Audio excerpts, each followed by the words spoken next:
اسلام دین فطرت ہے اور انسان کی فطرت ہوتی ہے کہ کبھی وہ غمگین ہوتا ہے اور کبھی وہ خوش ہوتا ہے.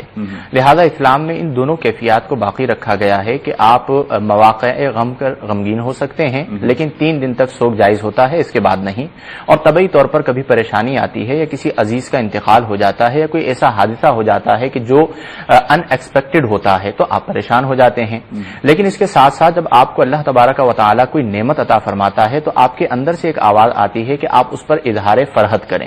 اور یہ اظہار فرحت یعنی خوشی کا جو اظہار ہے یہ وہ اظہار ہے کہ جس کا حکم قرآن میں دیا گیا. چنانچہ اللہ تبارک و تعالی خود ارشاد فرماتا ہے کہ قل بفضل اللہ، اے محبوب صلی اللہ علیہ وسلم آپ کہہ دیجئے، آپ لوگوں کو سے فرما دیجئے کہ بفضل اللہ، اللہ کے فضل پر، وبرحمتہ اور اللہ کی رحمت پر، فبذالک فلیفرحوا، اسی کے ساتھ اہل ایمان کو چاہیے کہ وہ فرحت کا اظہار کریں. اس کا مطلب یہ ہوا کہ زندگی میں جب جب ہمیں اللہ کا فضل ملے گا، اللہ تبارک و تعالی کی رحمت ملے گی، وہاں پر ہم اظہار فرحت کر سکتے ہیں.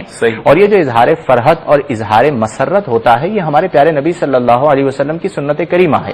آپ دیکھیے عید کے دن اظہار مسرت کرنا، فرحت کا اظہار کرنا، خوشی کا اظہار کرنا یہ سنت ہے. اور خاص طور پر اس کا حکم دیا گیا ہے کہ جب آپ کسی سے ملاقات کرتے ہیں تو خندہ پیشانی کے ساتھ ملاقات کریں.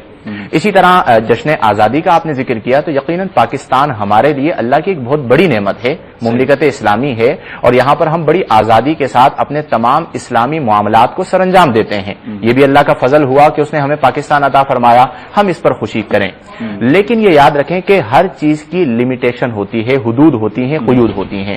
اگر آپ اس میں رہیں گے تو آپ کو اس اظہار فرحت پر بھی ثواب ملے گا، اور اگر آپ ان حدود سے باہر چلے جائیں گے تو پھر آپ کو اس اظہار مسرت پر گناہ ملے گا، کیونکہ آپ نے فرحت اور مسرت کا اظہار کرتے کرتے اپنے حواس کو یوں معطل کر دیا کہ جس نے آپ کو یہ نعمت عطا فرمائی تھی، جس نے آپ پر یہ فضل کیا تھا اور جس نے آپ کو یہ رحمت دی تھی، آپ اسی کی ناشکری پر اتر آئے، اسی کی نافرمانی پر اتر آئے. تو حدود و قیود کا خیال رکھنا یہ بہت ضروری ہوتا ہے. صحیح.